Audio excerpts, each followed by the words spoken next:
well, why bother with that when you can just bother with the skills? And it seems to me that the answer is something like, well, we all have to make decisions about how we're going to behave in life and how we're going to act ethically. And if you help people understand their relationship to what's ultimately noble, then you can help them fortify their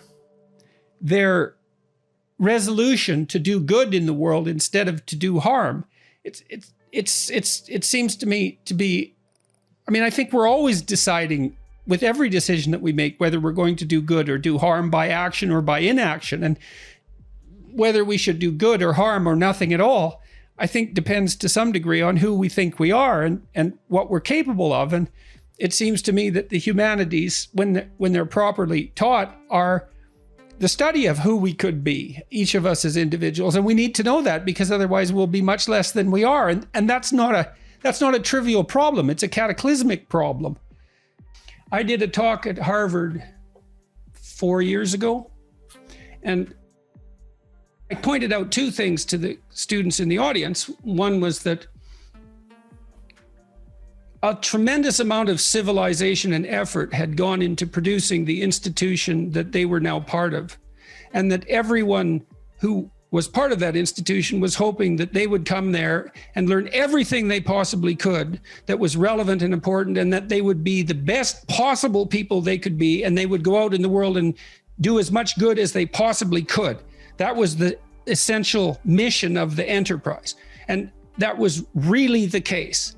And also that learning to write in particular was going to make them more powerful than they could imagine.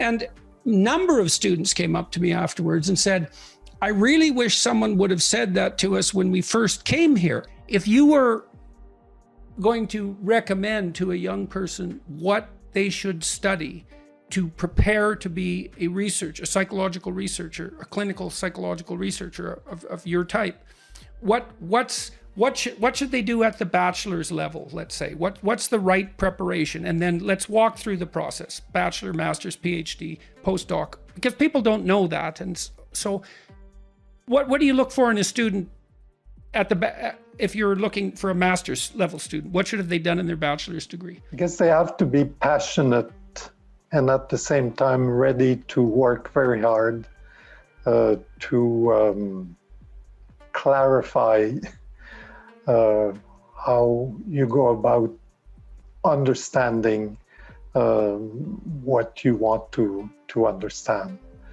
So you need it's you almost need both of those. You need the interest and the discipline. I guess it's like that in every discipline, even a hockey player or a football player. It is if you want to be successful. Yeah. Right? You need to be interested, because you have to want to, and at the same time, you have to take the time and like investing yourself.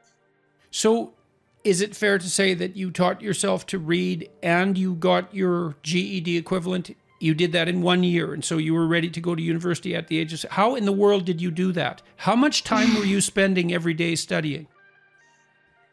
I didn't, so that was a funny story. I ended up in the ER, and then like they were saying, you're malnourished, because I didn't have time to eat. I forgot to eat.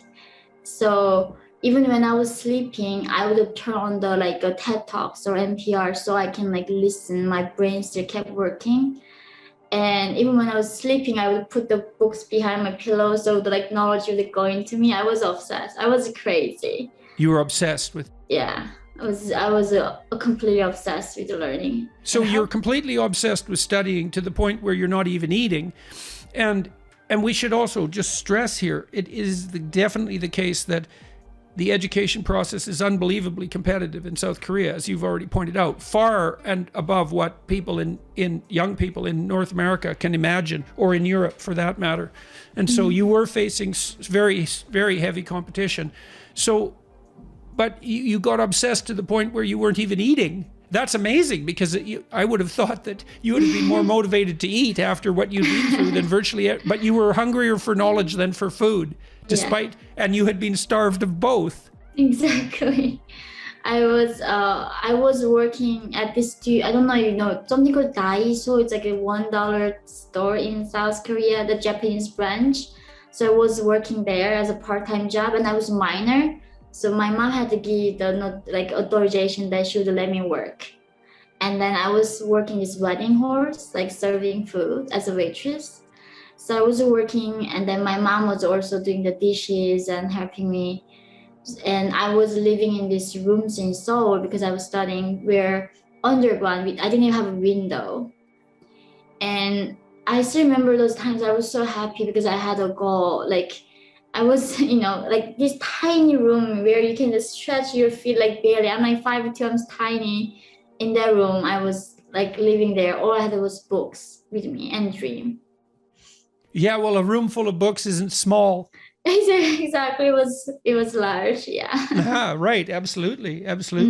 So you got your GED, and then you applied to university in a competitive program, and there was still trouble with you getting in, but you managed it. How did you manage it? And how did you decide what you were going to do? I was going to study criminal justice. I saw so much injustice, and even in South Korea, I saw so much of it. I really wanted to understand how that worked. What this thing is called justice. So I'm grateful they gave me opportunity to study that program. But now it's just such a I don't know how I was going through all of that. But somehow back then I had a drive that I never even knew I had. So, but your experience at university, go into that a little bit more detail. Well, I'm glad you elaborated that as you did. And I know. I brought up that university experience in the hope that, and we'll do it now, down the road in this conversation. I think outside of family, that is always principle and will never be superseded. Outside of family, if there's anything that contributed to the way that I look at things and have given me lasting benefit, okay? You may be familiar with Samuel Johnson's remark about literature. It applies to all the arts, that it exists better to help us endure life or to enjoy it. It fixes the mind. And when you have a real university, you get these things. The professor I mentioned, for example, when he found a book, it was one of Arthur Kessler's, I won't bother to name it.